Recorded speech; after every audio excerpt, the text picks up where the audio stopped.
Isaías 9, do 1 ao 7, diz assim: contudo, não haverá mais escuridão para os que estavam aflitos.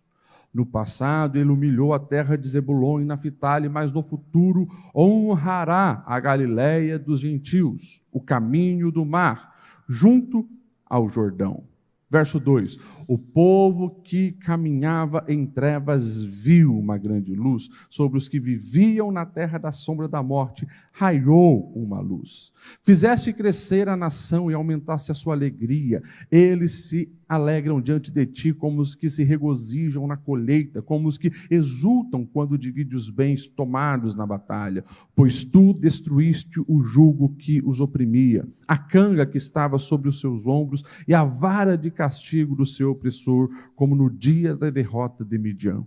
Pois toda bota de guerreiro usada em combate, toda veste revolvida em sangue serão queimados como lenha no fogo. Verso 6: porque um menino nos nasceu, um filho nos foi dado, o governo está sobre os seus ombros, e ele será chamado Maravilhoso Conselheiro, Deus Poderoso, Pai da Eternidade, Príncipe da Paz. Verso 7: ele estenderá o seu domínio e haverá paz sem fim sobre o trono de Davi e sobre o seu reino, estabelecido e mantido com justiça e retidão, desde agora e para sempre. O zelo do Senhor dos Exércitos fará isso. Amém? Glória a Deus. Eu quero perguntar para você, o que é o Natal? O que é o Natal para você? Responda aí no teu coração. Pastor, já está escrito ali, né? Natal é Jesus.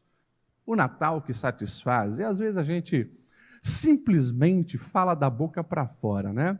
Esses jargão de crente, né? Natal é Jesus, mas tem crente que passa pelo Natal sem nem lembrar de Jesus. Aqui não, né? Vocês são tudo top. Estou falando de outros aí. Gente, a nossa sociedade vive um período de tamanha confusão, uma literal imersão em aquela relativização de tudo, onde não tem verdades absolutas, e a confusão domina os corações, inclusive sobre o Natal.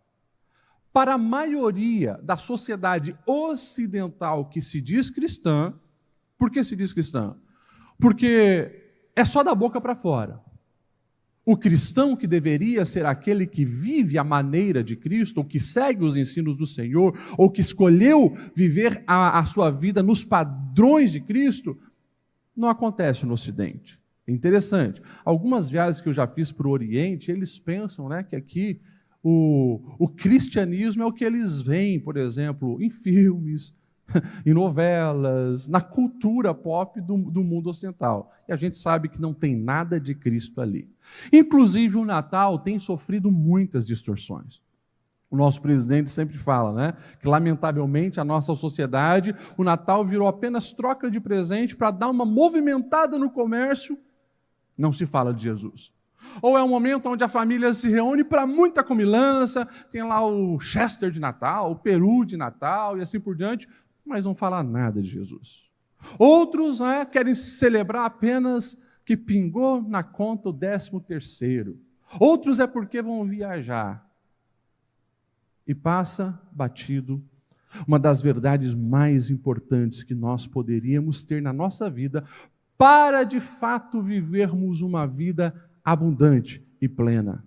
Se entendermos a mensagem do Natal, escute o que eu vou dizer agora, se entendermos a verdadeira mensagem do Natal, nós encontramos motivação para também viver uma vida abundante. O diabo sabe disso. E é justamente pelo fato que o diabo e os demônios sabem que o verdadeiro Natal vai transformar a sua vida, vai impactar a sua realidade, vai te fazer viver de uma forma diferente, é que ele tenta de todas as formas tirar o foco, desfocar você do verdadeiro Natal. Porém, eu acredito que aqui, Os crentes que estão nos ouvindo nessa noite, aqueles que estão nos assistindo pela internet, esses já escolheram se posicionar e fazer que o Natal, de fato, venha valer a pena. Natal é Jesus, e eu creio que você está compartilhando isso. Eu creio que no dia 24, na ceia, e no almoço do dia 25, você vai estar com a sua família, vocês vão ler Lucas capítulo 2, Mateus capítulo 1, a partir do verso 18, porque vocês vão falar que Natal é Jesus. Amém? Amém? Se comprometeu e Deus viu o teu compromisso, hein? Honra isso. Não permita que a sua família se reúna ao redor de uma mesa apenas para falar de política, futebol, quem subiu, quem desceu para ABC e sei lá mais o quê. Ei, por favor, que a sua família se reúna para falar a respeito do verdadeiro Natal, que é Jesus. Glória a Deus. Quando nós entendemos a mensagem do Natal, eu quero aqui seguir o texto para destacar pelo menos 3 palavras para a nossa reflexão dessa noite. O texto vai nos dizer, e esse texto, como você percebeu, escrito pelo profeta Isaías. Eu lembro você, o profeta Isaías, esse profeta que era também poeta, ele é o profeta que ressalta sobre a santidade de Deus, mas ele vai narrar as suas profecias 700 anos antes de Cristo. 700 anos antes de Jesus aparecer, ele fez essas declarações que a gente leu. Parece que era alguém que estava lá, né, presenciando tudo, mas 700 anos antes. O contexto onde Isaías vai proferir essas profecias é justamente um contexto onde ele está vendo o reino do norte, o reino de Israel, ser destruído, dizimado pelos assírios que estão atacando. Vem o rei Tiglat-Pileser do Império Assírio, ele vai destruir em 722 a.C., o reino do norte é dissipado, e a gente até leu ali, né? O que quer dizer terra de Zebulon, Naftali, que parece que estava realmente amaldiçoada, porque foi justamente por ali que foi entrando os exércitos assírios e destruíram o reino do norte. E Isaías, ele também vai presenciar o pessoal dos assírios ameaçar, inclusive, Jerusalém. Depois de destruírem Samaria, que era a capital do reino do norte, eles vêm para o reino do sul, reino de Judá, cercam Jerusalém e também querem destruir Jerusalém. E a gente sabe que vai acontecer uma libertação, uma intervenção divina, e o reino do sul, Judá, vai ser um pouco preservado por um pouquinho mais de tempo ali. Isaías está vendo tudo isso. E ele, nas suas profecias, ele justamente vai falar, se você ler o livro de Isaías, ele fazendo algumas acusações, ele sendo voz de Deus para mostrar o erro, mostrar os pecados, mostrar a corrupção do povo de Deus, mas ele também é um profeta messiânico, e ele vai profetizar conforto, consolo, uma promessa do Salvador que viria para restaurar o seu povo. E daí no verso 2 ele vai dizer, olha, o povo que caminhava em trevas viu uma grande luz. Sobre os que viviam na terra das sombras da morte, raiou uma luz. Vamos entender isso aqui. Eu falei para vocês, ele viu 722, a Síria destruir o reino do norte, Israel. Ele não vai presenciar, mas as trevas vão continuar avançando na leitura que o povo vai fazer, porque depois vai vir a destruição do reino do sul. Isaías já não está mais vivo, acontece em 586 mais ou menos, ali quando o pessoal da Babilônia, Nabucodonosor, vem e destrói Jerusalém. Nós vamos ver que o povo de Israel vai ser levado para os cativeiros e os judeus vão ser levados ali para a Babilônia, pelo menos 70 anos de cativeiro. E, como alguns teólogos chegam a dizer, vai passar em torno de 400 anos sem um grande profeta se levantar, que é os 400 anos de silêncio entre o Antigo e o Novo Testamento. Não tem grandes profecias, não tem registro de milagres, não tem registro de atuações divinas em favor do seu povo de uma maneira extraordinária. E a gente depois, então, vai entrar no Novo Testamento. E daí sim, no Novo Testamento, nós vamos ver todo aquele contexto do nascimento de Jesus, e é maravilhoso quando a gente vê ele dizendo, olha, as trevas, elas têm um prazo de validade. A luz vai raiar. E é maravilhoso quando ele diz, né? O povo que caminhava em trevas viu grande luz. E você já sabe da história. Lá em Belém de Judá nasceu Jesus, que é a luz do mundo. E é interessante que lá na frente Jesus vai enfatizar isso. Jesus é aquele que lá em João 8:12 está registrado, ele vai dizer: eu sou a luz do mundo, quem me segue nunca andará em trevas, mas terá a luz da vida. A gente até sabe que Jesus afirmou isso, ele é a luz do mundo. Às vezes nós tiramos do contexto. O contexto é quando os fariseus, eles trazem a Jesus, enquanto Jesus ensinava a multidão, a mulher adúltera. Uma mulher que vivia em pecado, ou foi pega em pecado, pecado de adultério, ela é trazida de uma maneira tendenciosa, porque o homem não aparece na cena, o homem que estava adulterando com ela, e ali todos estão para cumprir a lei de Moisés e apedrejá-la. Você conhece a história? A fala de Jesus é: quem não tem pecado atire a primeira pedra. Ele se abaixa, começa a escrever. A multidão que queria apedrejar vai soltando as pedras, some. Jesus olha para aquela mulher, diz: ninguém te condenou, eu também não te condeno, mas ele afirma para ela: vai e não peques mais. Quando ela sai, pelo que o texto deixa entender, Jesus então vai fazer essa afirmativa, porque ele continua ensinando a multidão: eu sou a luz do mundo. Quem me segue nunca andará em trevas, mas terá a luz da vida. Vamos fazer uma aplicação para a nossa realidade. Você segue a Jesus? Amém? Há alguma área da sua vida que ainda está em trevas? A afirmação lá atrás, 700 anos antes de Cristo, o profeta afirmou: o povo que caminhava em trevas viu grande luz. Jesus está aqui dizendo: ele é a luz do mundo. E quem o segue não anda em trevas. Nós precisamos reivindicar essa bênção sobre a nossa vida. A bênção de ter a luz raiando em nós, sobre nós, a luz da vida emanando na nossa alma. Talvez alguém nessa noite que está nesse lugar possa dizer: pastor, o meu casamento está em trevas. O meu propósito de vida está em trevas, pastor. Eu não tenho mais motivação para viver, motivação para acordar. Se entrar ano novo, não entrar ano novo, tanto fez quanto tanto faz. A minha alma está em trevas. Pastor, a minha espiritualidade está em trevas. Faz tempo que eu não sinto a alegria do Espírito Santo, eu não falo em línguas, eu não tenho prazer na oração. Para mim, o básico de viver uma vida espiritual é como se fosse um fardo. Trevas. E as trevas, elas tentam invadir áreas da nossa vida, de todos aqui presentes. Porém, nós precisamos ouvir Jesus, seguir Jesus, obedecer Jesus, para que essas trevas sejam dissipadas, porque essa promessa é para mim e para você. Não aceite trevas reinando em nenhuma área de sua vida.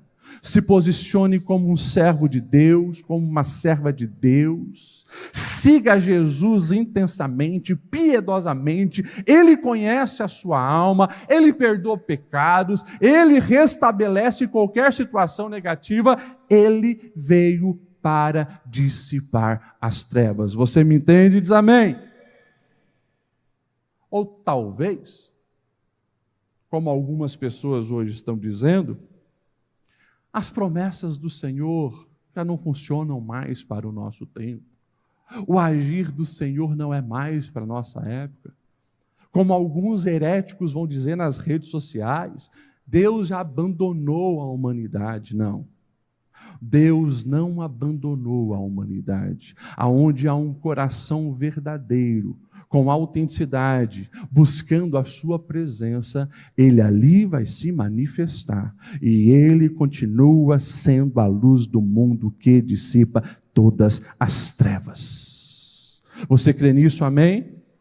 Como profeta de Deus, eu quero profetizar sobre a sua vida, a sua casa e a sua família. Na sua casa não haverá espaço para as trevas, porque Jesus estará lá presente. No seu casamento não haverá espaço para as trevas, porque Jesus estará presente. A sua vida profissional não haverá espaço para as trevas, porque Jesus, a luz do mundo, estará presente. Se você crê nisso, aplauda o nome de Jesus. O verso 3, o profeta Isaías vai dizer: fizeste crescer a nação e aumentaste a sua alegria. Olha só, eles se alegram diante de ti, daí vai dar alguns exemplos de alegria, como os que se regozijam na colheita. Imagine, plantaram, labutaram, agora vê a colheita. Como os que exultam quando dividem os bens tomados uma guerra, venceram a guerra, agora eles estão ali pegando os despojos de guerra. E ele vai dizer, olha só no verso 4, pois tu destruíste o jugo que os oprimia, a canga que estava sobre os seus ombros, a vara de castigo do seu opressor, como no dia da derrota de Midian. Ou seja, olha só que coisa maravilhosa. Ele pega todos os aspectos agora de escravidão, os aspectos de sofrimento. Olha isso aqui, um jugo que oprimia, uma canga que limitava, a vara que castigava. Isso foi dissipado. É motivo de alegria ou não? De muita alegria. Agora, por que será que alguns que se dizem cristãos perderam a alegria de viver? Se Jesus é o Natal, e não apenas em dezembro, mas em todos os meses da nossa vida, por que tem muitos corações que entra dia, sai dia, e não tem alegria na sua alma? Jesus é luz e Jesus é também alegria. Quando nós olhamos para a palavra, nós vamos ver de uma maneira maravilhosa essa palavra alegria sendo destacada. Quero ressaltar, por exemplo, quando os anjos invadem o céu, lá de Belém, onde no campo estão os pastores cuidando do rebanho. Um dos anjos se manifesta aos pastores dizendo: não tenham medo, estou trazendo boas novas de grande alegria. A chegada de Jesus, o anjo afirmou, é para produzir a alegria. E ele continua dizendo que são para todo o povo. Hoje na cidade de Davi nasceu o Salvador, que é Cristo, o Senhor. É interessante, quando a gente para observar o Natal, principalmente na narrativa de Mateus e de Lucas, nós vamos ver que a palavra alegria, ela vai aparecer diversas vezes. Não foi apenas a profecia de Isaías 700 anos atrás, falando da alegria quando o Salvador chegasse, quando o menino nasceria. Mas a gente vê quando o fato acontece. Olha só, a Bíblia vai nos dizer que Isabel, que era parente de Maria, ela recebe a visita de Maria. Isabel, a gente sabe, ela e Zacarias, eles não podiam ter filhos, mas acontece o milagre, ela fica grávida, e 6 meses depois, Maria também vai receber a visitação do Espírito Santo e vai ficar grávida de Jesus.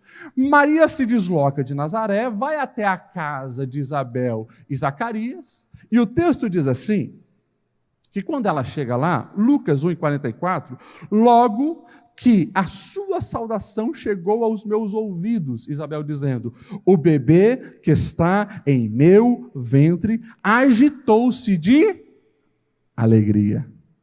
João Batista, 6 meses aqui, já estava se alegrando com a chegada do Messias. Isabel fica cheia de alegria, ela diz: que privilégio que eu tenho em receber na minha casa a mãe do Salvador. Ouvimos, depois do nascimento de Jesus, os pastores sendo comunicados de boas novas de grande alegria. Lá no Oriente vai aparecer a estrela, e daí os magos vão seguir a estrela e vão encontrar o bebê Jesus. Mateus 2,10 diz assim, vendo eles a estrela, alegraram-se com muito júbilo. Se você perceber, todos que estavam conectados com o agir de Deus no período do nascimento de Jesus, eles tiveram o coração cheio de alegria. Só quem não estava conectado com os céus não se alegrou com a chegada do Messias. A Bíblia vai dizer que um deles, chamado Herodes, o rei Herodes, o grande, esse camarada ele vai ficar indignado, porque os magos falaram que vieram do Oriente ver o novo rei que nasceu, e ele sempre aquele rei maluco. Era um cara megalomaníaco, e quando você for lá em Israel, você vai ver muitas construções dele, mas era um cara extremamente medroso, medo de perder o poder, ele construía palácios em lugares inóspitos para ninguém conseguir capturá-lo, ele é um cara assim todo desequilibrado. Quando ele ouve falar de um novo rei que nasceria, então esse camarada, ele fica cheio de ódio, e a gente sabe que depois ele manda matar todas as crianças de Belém, a fim de querer também matar o Messias que havia chegado. Aqueles que estão conectados com os céus são cheios de alegria. Quem está do lado errado, do lado da malignidade, fica furioso com essa notícia. Eu pergunto para você, você tem se alegrado com a notícia do Natal? Você se alegra no Senhor, o teu Deus? Ou você tem vivido uma vida triste, aborrecido, irado? Às vezes, algumas pessoas mandam mensagem para mim dizendo assim: Pastor Lediel, nós cristãos devemos comemorar o Natal?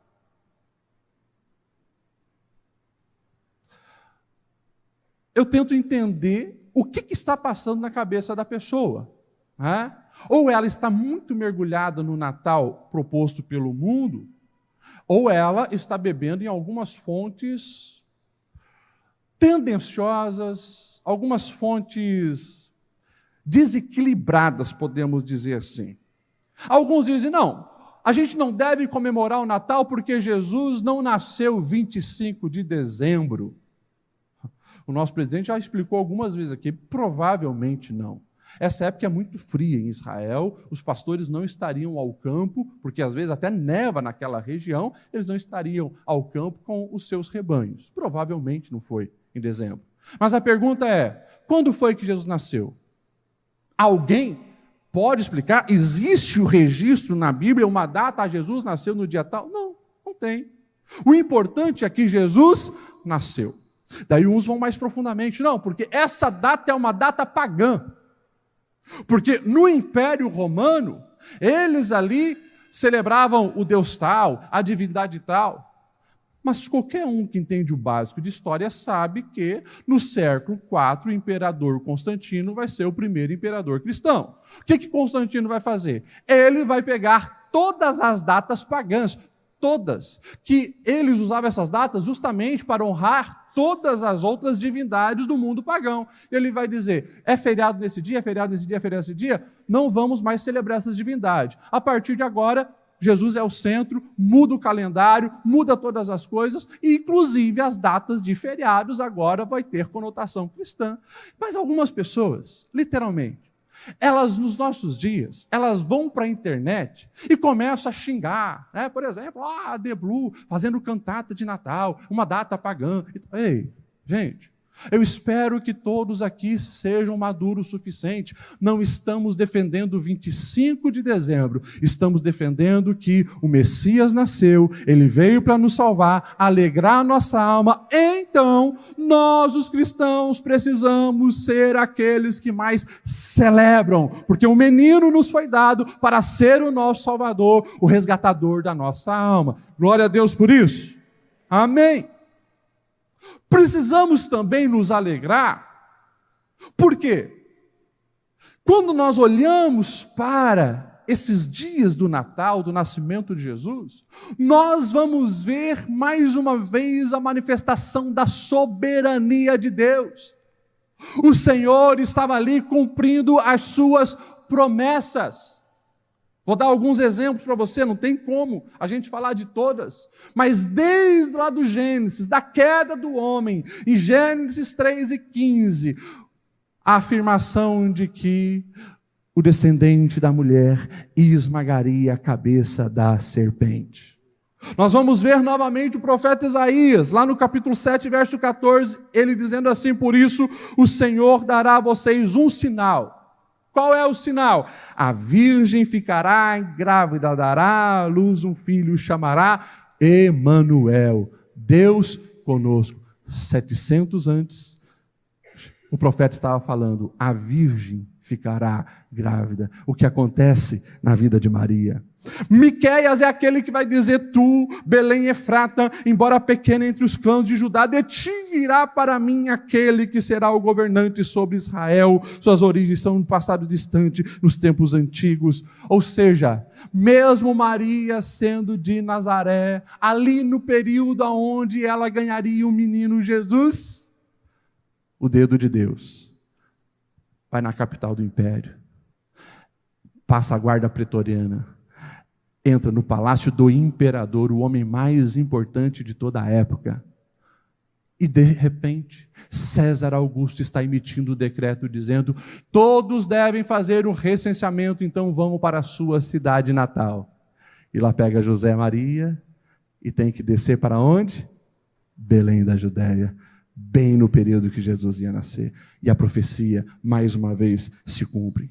Nós vamos ver o profeta Jeremias, capítulo 23, verso 5. Dias virão, declara o Senhor, que levantarei para Davi um renovo justo, um rei que reinará com sabedoria e fará o que é justo e certo nesta terra. Ou seja, sabemos que deveria vir da descendência de Davi.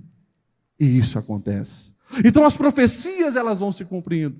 Mas de repente a gente sabe que vai surgir esse Herodes, perseguir Jesus, o bebê Jesus tem que sair fugido.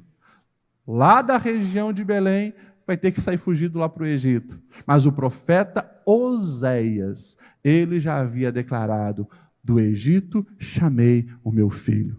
Ou seja, todas as profecias, elas vão se cumprir em Jesus, no nascimento de Jesus. Pastor Lediel, o que eu tenho a ver com isso? Tudo.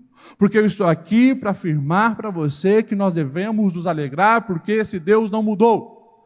O Deus que nos faz promessa, Ele é fiel para cumprir cada uma delas. Se for preciso, Ele toca na mente de reis, governantes, imperadores, Ele muda a situação, mas as promessas de Deus não caem por terra.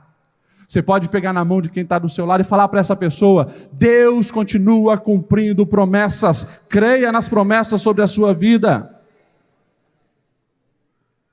Aleluia! O verso 6: porque um menino nos nasceu, um filho nos foi dado, e o governo está sobre os seus ombros. Ele será chamado Maravilhoso Conselheiro, Deus Forte ou Deus Poderoso, Pai da Eternidade, Príncipe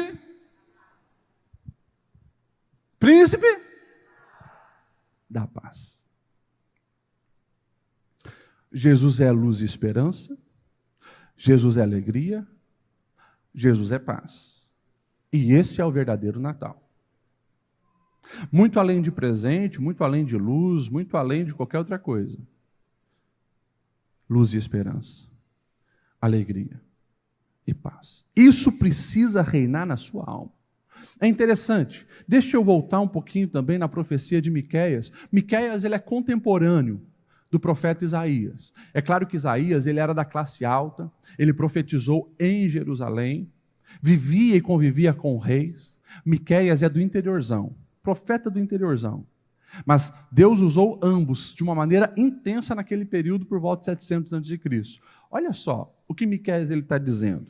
Por isso, capítulo 5, verso 3 a 5 de Miqueias. Por isso os israelitas serão abandonados até aquela que está em trabalho de parto der à luz. Então, o restante dos irmãos do governante voltará para unir-se aos israelitas. Ele os estabelecerá e o pastoreará na força do Senhor, na majestade do nome do Senhor, o seu Deus.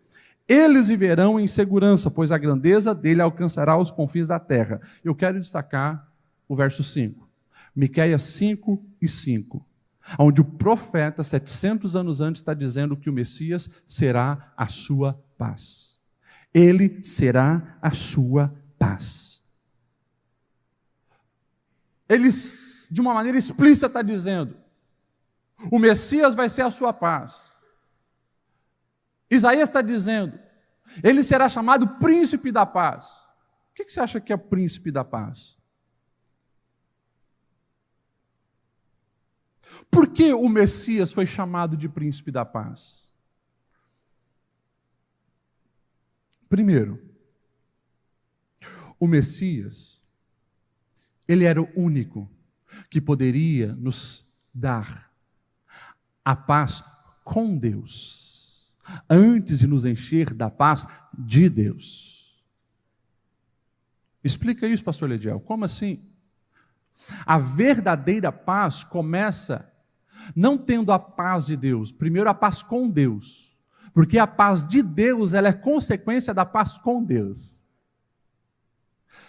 Paulo, procurando explicar isso para a igreja do primeiro século, ele vai escrever aos Romanos capítulo 5, verso 1, ele vai dizer assim, olha: tendo sido, pois, justificados pela fé, ou seja, nós fomos justificados, achados como justos, como?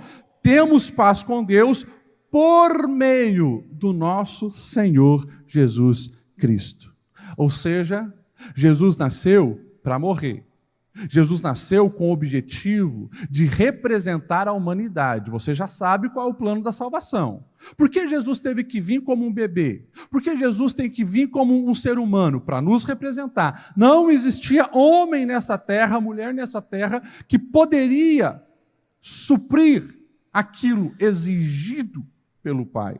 A justiça dele precisaria cair sobre alguém. Único justo, imaculado, foi o Filho dele que ele enviou, nasceu como gente para nos representar. Ao morrer na cruz, nós somos justificados em Jesus, porque ali a nossa dívida foi paga por ele. Jesus pagou a nossa dívida. Então, agora eu posso chegar diante do Pai, porque eu já fui justificado. Então, eu tenho paz com Deus. E a partir disso, eu desfruto da paz de Deus na minha alma. Isso faz toda a diferença, porque tem pessoas hoje que estão querendo se encher de paz, mas não conseguem paz real para a sua alma, porque ainda são inimigos de Deus.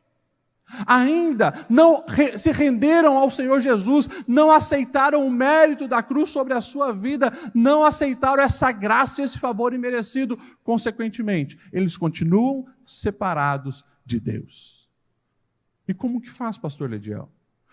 Para que venhamos ter a paz com Deus, você precisa aceitar Jesus como teu Salvador. E eu lembro que aceitar Jesus é muito mais do que você levantar a sua mão num culto e dizer: eu aceito Jesus. Esse é o primeiro passo. Mas aceitar a Jesus é aceitar todos os dias viver a maneira de Jesus.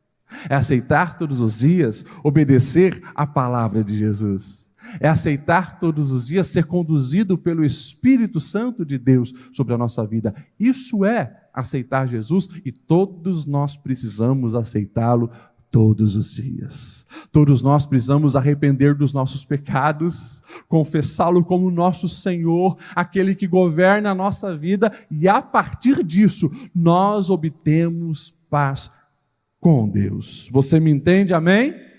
E daí, nós vamos desfrutar dessa paz de Deus, que é a paz que preenche a nossa alma. E Jesus vai dizer, em João 14, verso 27, o seguinte: eu deixo a minha paz para vocês. A minha paz vos dou. Não a dou como o mundo a dá. Não se turbe o vosso coração e nem tenham medo. Pastor, deixa eu entender isso aí. Jesus está dizendo que ele dá uma paz que não é a paz que o mundo dá. O mundo dá paz?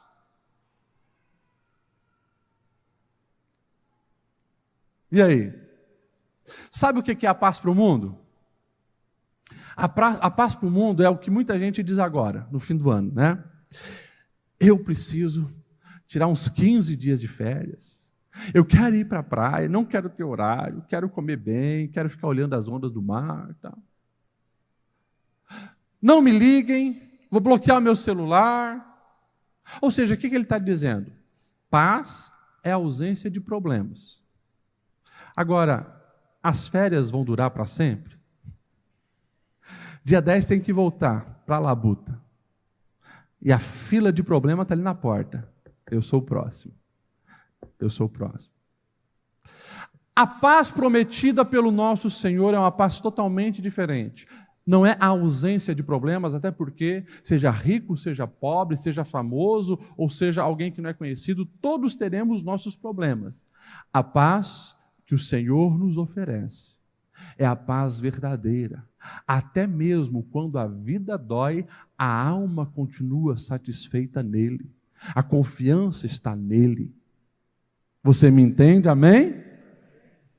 Essa é a paz que aquele nosso irmão, não sei se você conhece a história, mas eu conto ela rapidamente para você. O irmão Horatio Spafford, ele vivenciou e ele deixou registrada numa canção para nós. A história vai nos dizer que esse irmão era um advogado lá em Chicago, século XIX, uma pessoa muito importante e tinha também algumas empresas, era um grande empresário. No incêndio que destruiu a cidade de Chicago em 1871, boa parte do seu patrimônio vai ser queimado. Ele vai perder muitos dos seus bens. Continua crente, fiel a Deus. 2 anos depois, 1873, a esposa e as suas 4 filhas entram no navio saindo de Nova York rumo à França. E ali nós vamos ter um acidente. Um grave acidente, 2 navios se chocam e as 4 filhas de Horatio, elas morrem. Os seus nomes eram Anne, Meg, Bessie e Taneta. As 4 morreram. A notícia se espalha, chega a Horatio ali nos Estados Unidos e ele vai ao encontro da esposa que conseguiu sobreviver.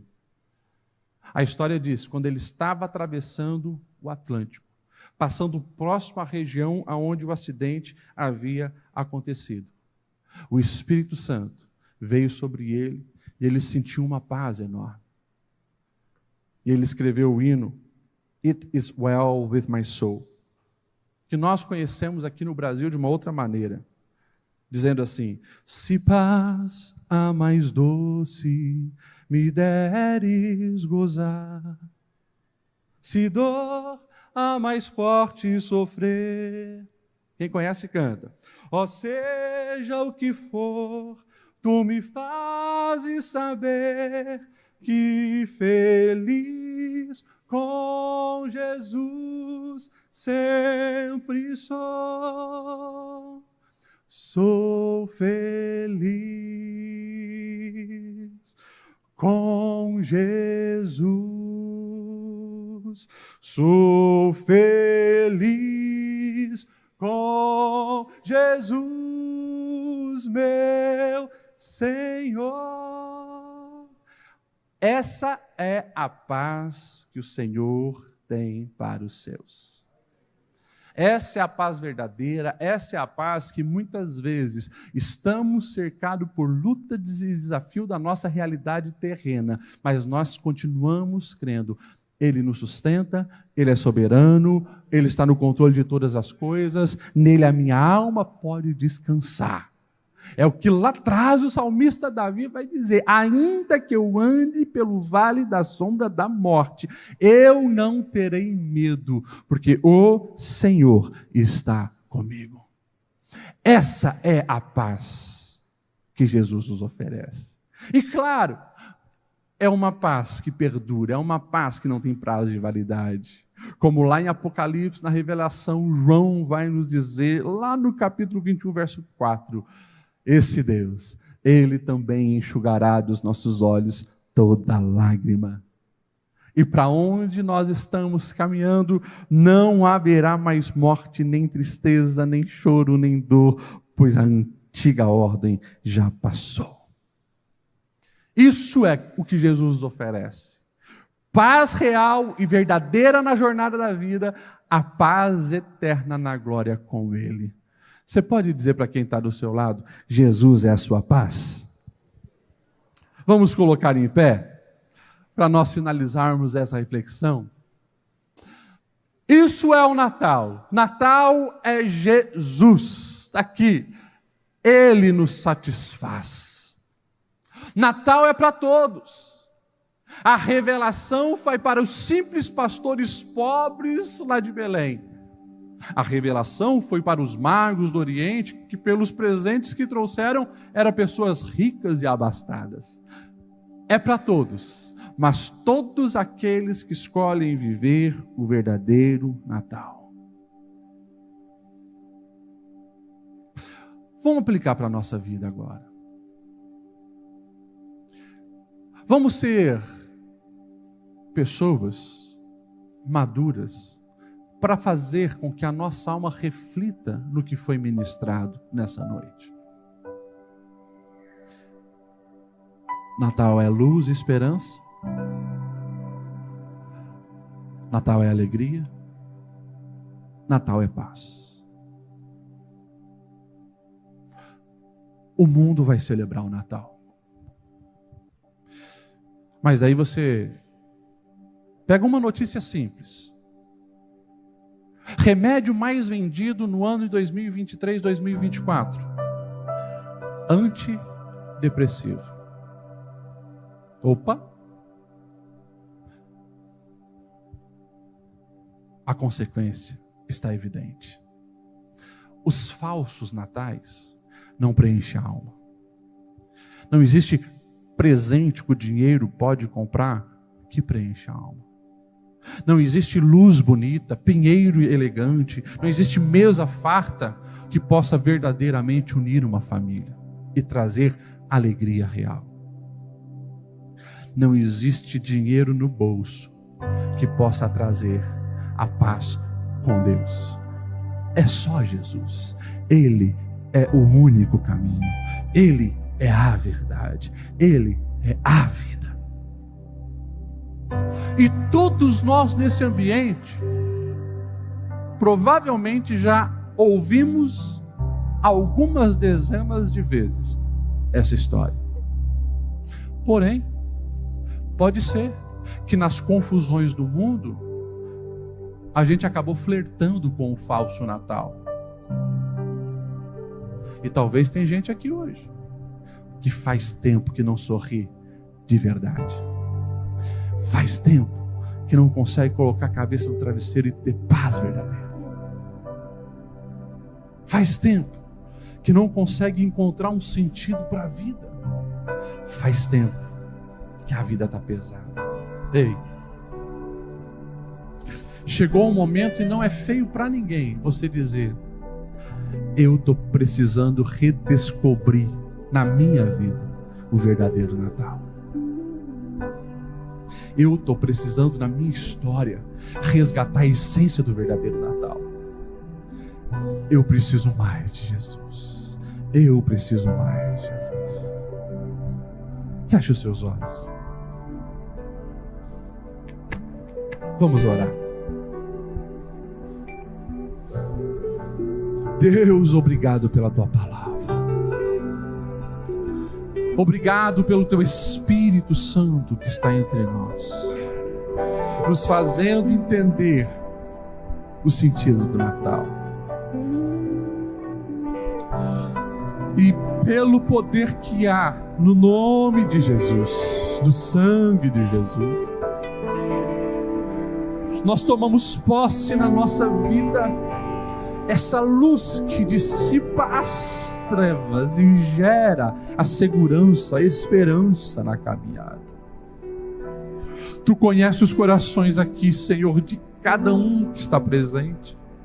Dissipa as trevas desse casamento, dissipa as trevas dessa mente, dissipa as trevas desse coração, dissipa as trevas desse ambiente de trabalho, dissipa as trevas dessa vizinhança, dissipa as trevas dessa alma, Senhor.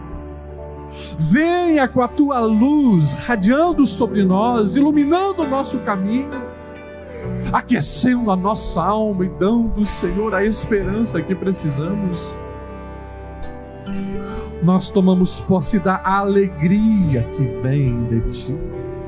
A alegria de receber o Messias, a alegria de ser favorecido pelo presente que veio dos céus.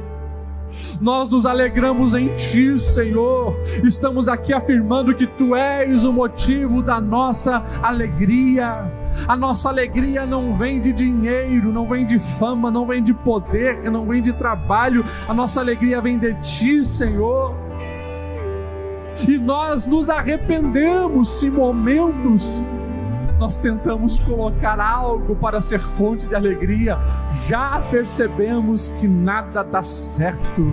Tu és a nossa alegria. E nós tomamos posse dessa paz que vem de Ti, Senhor. Seja o príncipe da paz sobre nós.